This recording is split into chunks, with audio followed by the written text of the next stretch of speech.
Hello everyone, स्वागत है आप सभी का आपके अपने YouTube channel the exam tutor में। फ्रेंड्स, जैसा कि आप सभी जानते हैं कि जीके जीएस की इस सीरीज़ में हम कर रहे हैं आरआरबी एनटीपीसी के लिए बहुत ही इंपॉर्टेंट क्वेश्चन आंसर्स को। और इस सीरीज़ में ये हमारी 42nd वीडियो है।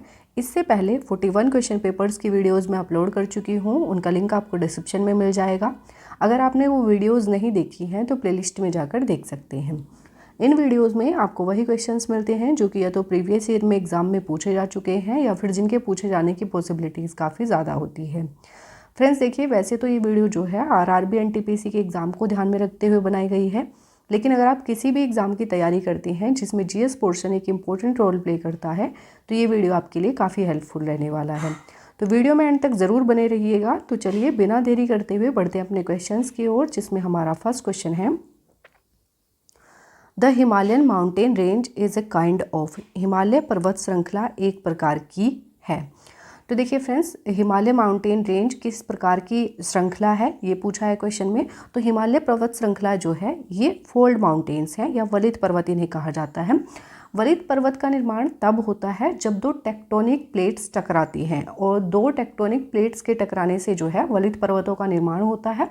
और हिमालय पर्वत का निर्माण भी भारतीय और यूरेशियाई प्लेटों के टकराने से हुआ है। इसी वजह से हिमालय पर्वत श्रृंखला को वलित पर्वत श्रृंखला कहा जाता है। तो इस क्वेश्चन का आंसर हो जाएगा ऑप्शन 4, फोल्ड माउंटेन्स।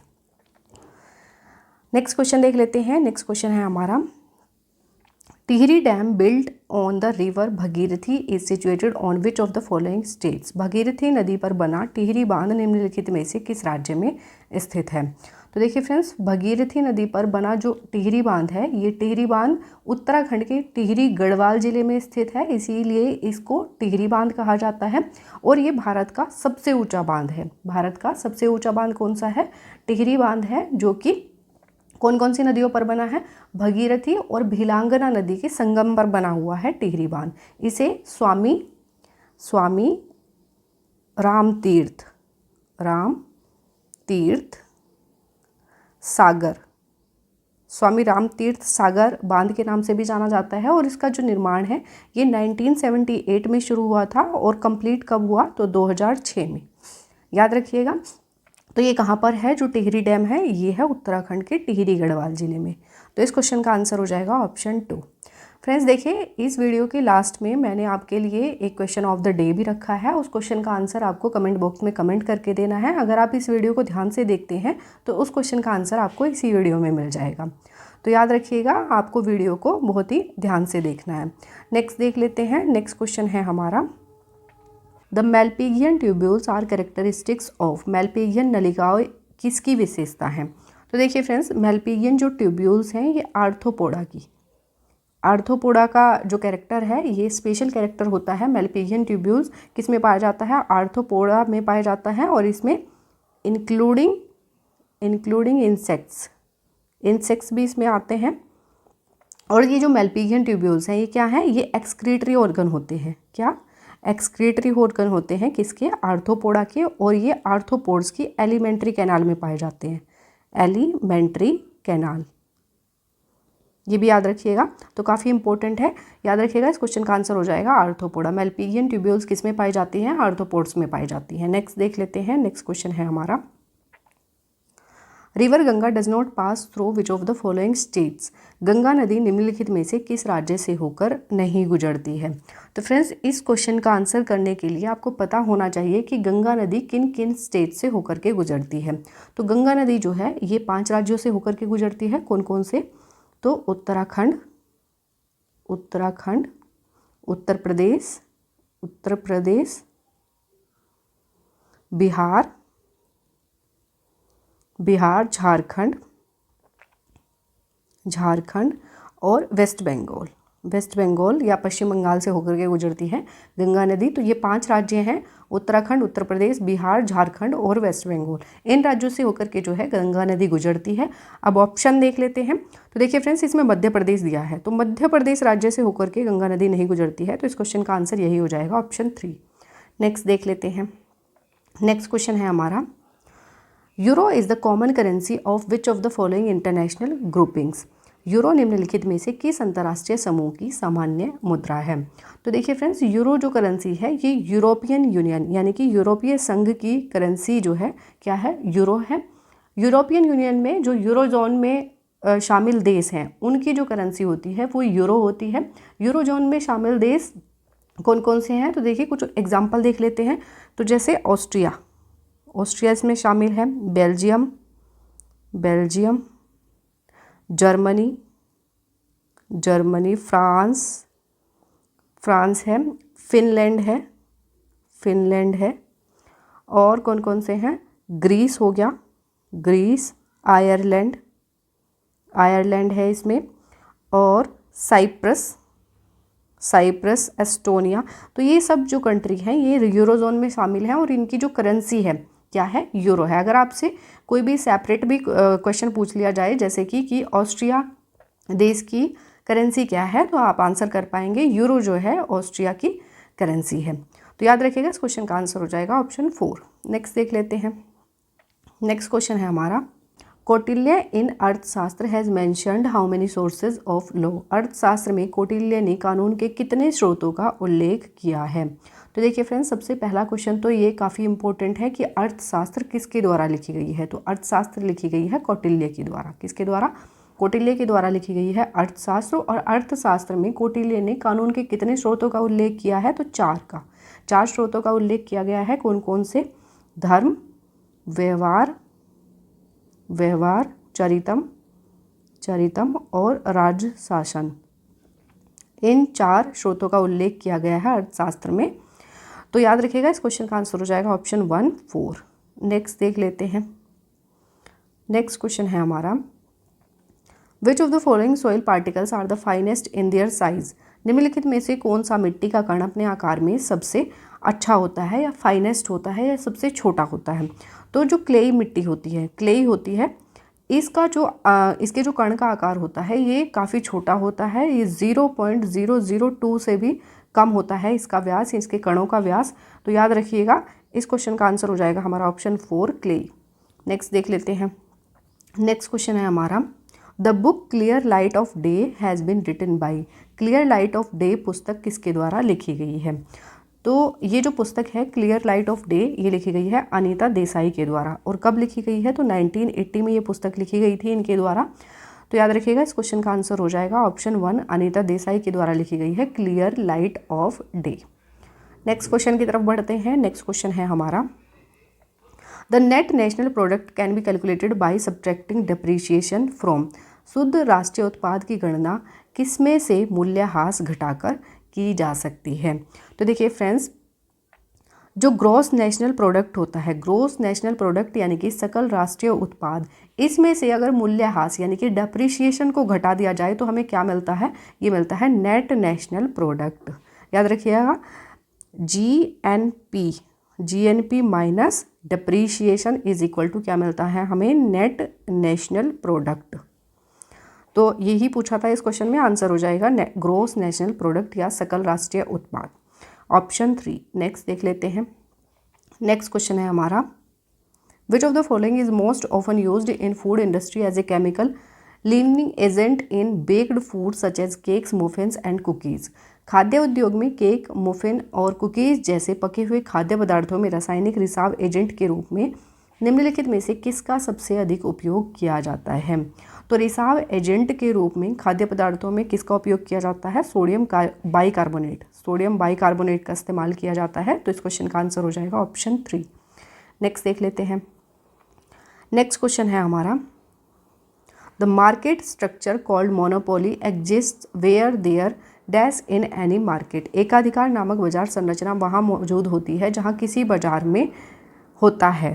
तो देखिए फ्रेंड्स, मोनोपोली किसे कहा जाता है? जहाँ पर पूरी मार्केट पर किसी एक ही फर्म का दबदबा होता है उसे कहा जाता है मोनोपोली। तो इस क्वेश्चन का आंसर देख लेते हैं क्या होगा? Is exactly one seller. The market structure called monopoly exist where there is exactly one seller in any market. तो इस क्वेश्चन का आंसर हो जाएगा ऑप्शन 4। नेक्स्ट क्वेश्चन है हमारा, Shambhu Maharaj was a renowned personality associated with which of the following dance form. Shambhu Maharaj निम्नलिखित में से किस नृत्य शैली से जुड़े एक प्रसिद्ध व्यक्तित्व थे? तो शंभू महाराज निम्नलिखित में से किस नृत्य शैली से जुड़े एक प्रसिद्ध व्यक्तित्व थे? तो कथक से जुड़े थे शंभू महाराज। अब देखिए फ्रेंड्स, इनसे जुड़े जो घराने होते हैं वो काफ़ी इंपॉर्टेंट हैं क्योंकि एग्जाम में पूछे जाते हैं। तो शंभू महाराज जो हैं ये लखनऊ घराने से, उत्तर प्रदेश के लखनऊ घराने से संबंधित थे, ये भी याद रखिएगा। और किस नृत्य शैली से संबंधित थे? तो कथक आंसर हो जाएगा ऑप्शन 4। नेक्स्ट देख लेते हैं। नेक्स्ट क्वेश्चन है हमारा, which of the following elements is not included in the circular flow of income in a simple economy? एक साधारण अर्थव्यवस्था में आय के चक्रीय प्रवाह में निम्नलिखित में से कौन सा तत्व शामिल नहीं है? तो देखिए फ्रेंड्स, किसी भी सिंपल इकोनॉमी में जो इनकम का सर्कुलर फ्लो होता है उसमें डेप्रीशिएशन को शामिल नहीं किया जाता है। तो इस क्वेश्चन का आंसर हो जाएगा ऑप्शन 3। बाकी factor, payments, goods and services और स्पेंडिंग जो है ये इसमें शामिल होते हैं। तो आंसर हो जाएगा इसका ऑप्शन 3, डेप्रीशिएशन या मूल्यह्रास। नेक्स्ट देख लेते हैं। नेक्स्ट क्वेश्चन है हमारा, Mahatma Gandhi headed to dash to end the salt monopoly by introducing the salt satyagraha? नमक सत्याग्रह शुरू करके नमक एकाधिकार को समाप्त करने के लिए महात्मा गांधी ने किसका नेतृत्व किया था? तो देखिए फ्रेंड्स, नमक सत्याग्रह को खत्म करने के लिए महात्मा गांधी ने सवनिया अवज्ञा आंदोलन का नेतृत्व किया था, जिसे दांडी मार्च के नाम से भी जाना जाता है। किस नाम से? सविनय अवज्ञा आंदोलन को दांडी मार्च के नाम से भी जाना जाता है। और गांधी जी के द्वारा नमक सत्याग्रह को खत्म करने के लिए इसका नेतृत्व किया गया था। और ये जो है, ये जो आंदोलन था ये 12 मार्च 1930 को साबरमती से शुरू हुआ था। साबरमती आश्रम से जो है इसकी शुरुआत हुई थी और ये 24 दिनों तक चला था। कितने दिनों तक? 24 दिनों तक चला था। और 6 अप्रैल 1930 को इसकी समाप्ति हुई थी। तो याद रखिएगा, इस क्वेश्चन का आंसर हो जाएगा ऑप्शन 2, दांडी मार्च, जिसे सविनय अवज्ञा आंदोलन के नाम से भी जाना जाता है। नेक्स्ट देख लेते हैं। नेक्स्ट क्वेश्चन है हमारा, according to the inscriptions of Chola dynasty dash is the land that is gifted to temples? Chola वंश के शिलालेखों के अनुसार डैश वह भूमि है जो मंदिरों को उपहार में दी जाती है। तो देखिए फ्रेंड्स, चोल वंश के शिलालेखों के अनुसार उस भूमि को क्या कहा जाता था जो कि मंदिरों को उपहार में दी जाती थी? तो उसे कहा जाता था देवदान या फिर तिरुनामट्टुकनी। क्या कहा जाता था? तिरुनामट्टुकनी इसको कहा जाता था। तो आंसर हो जाएगा हमारा ऑप्शन 2। नेक्स्ट देख लेते हैं। नेक्स्ट क्वेश्चन है हमारा, the fundamental duties of citizens were added to the constitution of Indian by the? नागरिकों के मौलिक कर्तव्य भारतीय संविधान में जोड़े गए। कब जोड़े गए? तो ये जोड़े गए थे 42वें संविधान संशोधन 1976 के द्वारा। 1976 के द्वारा मूल संविधान में जो है मौलिक कर्तव्य नहीं थे, इनको जोड़ा गया था 42वें संविधान संशोधन 1976 के द्वारा। तो आंसर हो जाएगा ऑप्शन 3। नेक्स्ट देख लेते हैं। नेक्स्ट क्वेश्चन है हमारा, dash is a magnetically thin coated piece of plastic wrapped around wheels which is sequential axis is often used to backing up large amounts of data? पहियों के चारों ओर लपेटा गया प्लास्टिक का एक चुंबकीय रूप से पतला लेपित टुकड़ा है जो अनुक्रमिक पहुंच है और अक्सर बड़ी मात्रा में डेटा का बैकअप लेने के लिए उपयोग किया जाता है। तो देखिए फ्रेंड्स, इसको कहा जाता था मैग्नेटिक टेप। क्या कहा जाता था? Magnetic tape. आपने देखा होगा कि पहले ये इस्तेमाल की जाती थी इस तरीके का एक गोल सी स्ट्रक्चर, और उसके चारों तरफ क्या है, एक ब्लैक कलर की टेप लिपटी होती थी जिसको सीडी कहा जाता था। उसको टेप में लगाते थे और क्या करते थे, जैसे गाने सुनने हैं तो ये एक सीक्वेंशियल तरीका होता था, यानी कि 1 से 2 पे जाएगा, 3 पे जाएगा, 4 पे जाएगा, फिर 5 पे जाएगा। ऐसा नहीं है कि आप डायरेक्ट 1 से 5 पे जा सकते हैं। अभी क्या है कि आप कोई भी गाना सुन सकते हैं, किसी भी प्लेलिस्ट में से किसी भी नंबर पे जा सकते हैं। आप डायरेक्ट 1 से 100 पे जा सकते हैं, 50 पे जा सकते हैं, 30 पे जा सकते हैं। लेकिन इसमें ये सब सीक्वेंस में होता था। 1 के बाद 2 ही चलेगा और 2 के बाद 3 ही चलेगा, 3 के बाद 4 ही चलेगा, 4 के बाद 5 ही चलेगा। तो ये एक सीक्वेंस होता था, इसमें सीक्वेंशियल मैनर में होती थी ये। तो इसे कहा जाता था magnetic tape. Option 2 will be the right answer.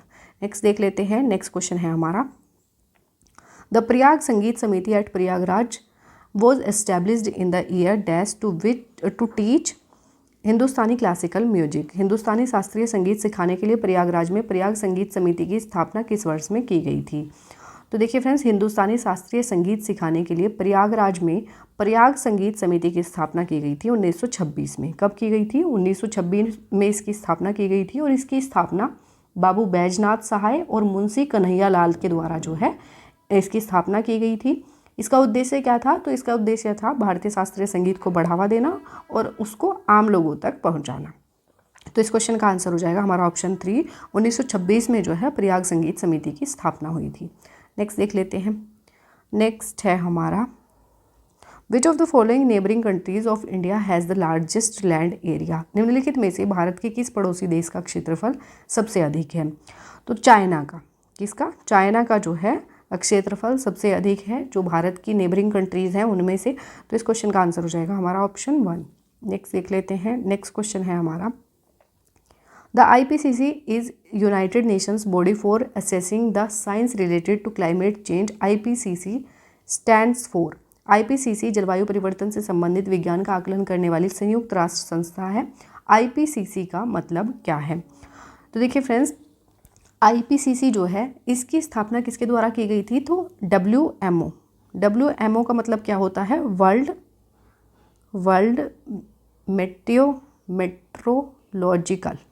Meteorological Organization, WMO।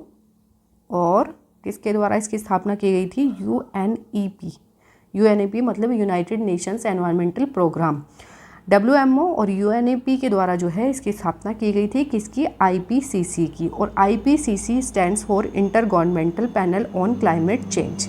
तो इस क्वेश्चन का आंसर हो जाएगा option 4, inter governmental panel on climate change, जो कि जलवायु परिवर्तन से संबंधित है। नेक्स्ट देख लेते हैं। नेक्स्ट क्वेश्चन है हमारा, Nile river was known as the backbone of which country? नील नदी को किस देश की रीढ़ कहा जाता है? तो देखिए फ्रेंड्स, नील नदी जो है ये दुनिया की सबसे लंबी नदी है और इसका जो ज़्यादातर हिस्सा है ये कहाँ पर बहता है? तो ये मिस्र में बहता है। इसीलिए मिस्र को नील नदी का वरदान भी कहा जाता है, बैकबोन ऑफ मिस्र भी कहा जाता है। मिस्र यानी कि इजिप्ट। ऑप्शन 2। तो याद रखिएगा ये दुनिया की सबसे लंबी नदी है। Option 2 will be the right answer, Egypt. Egypt को नील नदी को जो है इजिप्ट का क्या कहा जाता है? बैकबोन कहा जाता है। नेक्स्ट देख लेते हैं। नेक्स्ट क्वेश्चन है, Allah Rakha Qureshi who is popularly known as Allah Rakha is an Indian player. Allah Rakha Qureshi जो अल्लाह रखा के नाम से मशहूर हैं एक भारतीय वादक हैं।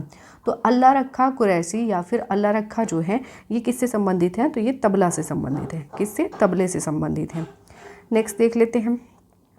नेक्स्ट क्वेश्चन है हमारा, the marginal propensity to consume refers to the. सीमांत उपभोग प्रवृत्ति से क्या तात्पर्य है? तो देखिए फ्रेंड्स, MPC जिसे मार्जिनल प्रोपेंसिटी टू कंज्यूम कहा जाता है, इससे क्या तात्पर्य है या क्या मतलब होता है इसका? तो rate of change of consumption as income change, या फिर आय में परिवर्तन के साथ उपभोग में परिवर्तन की जो दर है उसे कहा जाता है मार्जिनल प्रोपेंसिटी टू कंज्यूम, यानी कि MPC। तो इस क्वेश्चन का आंसर हो जाएगा option 1, rate of change of consumption as income changes. Next देख लेते हैं। नेक्स्ट क्वेश्चन है हमारा, Majuli the largest riverine island in the world is associated with which of the following rivers? विश्व का सबसे बड़ा नदी द्वीप माजुली निम्नलिखित में से किस नदी से संबंधित है? तो विश्व का सबसे बड़ा नदी द्वीप कौन सा है? तो माजुली नदी द्वीप। माजुली नदी द्वीप जो है ये दुनिया का सबसे बड़ा नदी द्वीप है और ये असम राज्य में स्थित है। कहाँ पर? असम राज्य में स्थित है। और ये किस नदी से संबंधित है? तो ये है ब्रह्मपुत्र से, क्योंकि ब्रह्मपुत्र और सुबनसिरी नदी से घिरा हुआ है माजुली द्वीप और ये नदियां ही इसको द्वीप को बनाती है, इसीलिए इसको नदी द्वीप कहा जाता है। और ये जो द्वीप है इसमें कौन सी जाति रहती है? तो मिसिंग जनजाति रहती है इस माजुली नदी द्वीप पर। तो याद रखिएगा ब्रह्मपुत्र से संबंधित है। ऑप्शन 1। नेक्स्ट देख लेते हैं। नेक्स्ट क्वेश्चन है हमारा, who appoints the union council of ministers? केंद्रीय मंत्री परिषद की नियुक्ति कौन करता है? तो देखिए फ्रेंड्स, केंद्रीय मंत्री परिषद की नियुक्ति कौन करता है? तो ये करते हैं प्रेसिडेंट। और किसकी सलाह पर करते हैं? तो प्राइम मिनिस्टर की सलाह पर करते हैं। तो इस क्वेश्चन का आंसर हो जाएगा option 4, the president of India on advice of the prime minister. तो राष्ट्रपति जो हैं यूनियन काउंसिल ऑफ मिनिस्टर्स की नियुक्ति करते हैं और किसकी सलाह पर करते हैं? तो प्रधानमंत्री की सलाह पर करते हैं। और ये किस अनुच्छेद में दिया है? तो ये दिया है आर्टिकल 75 में। तो याद रखिएगा इस क्वेश्चन का आंसर हो जाएगा ऑप्शन 4। नेक्स्ट देख लेते हैं। नेक्स्ट है हमारा क्वेश्चन ऑफ द डे। तो देख लेते हैं इसमें क्या क्वेश्चन दिया है। Tehri dam built on the river Bhagirathi is situated in which of the following states. Bhagirathi नदी पर बना टिहरी बांध निम्नलिखित में से किस राज्य में स्थित है। ऑप्शंस दिए हैं हिमाचल प्रदेश, उत्तराखंड, उत्तर प्रदेश और सिक्किम। सो फ्रेंड्स इस क्वेश्चन का आंसर आपको कमेंट बॉक्स में कमेंट करके देना है और मुझे आपके कमेंट्स का इंतज़ार रहेगा।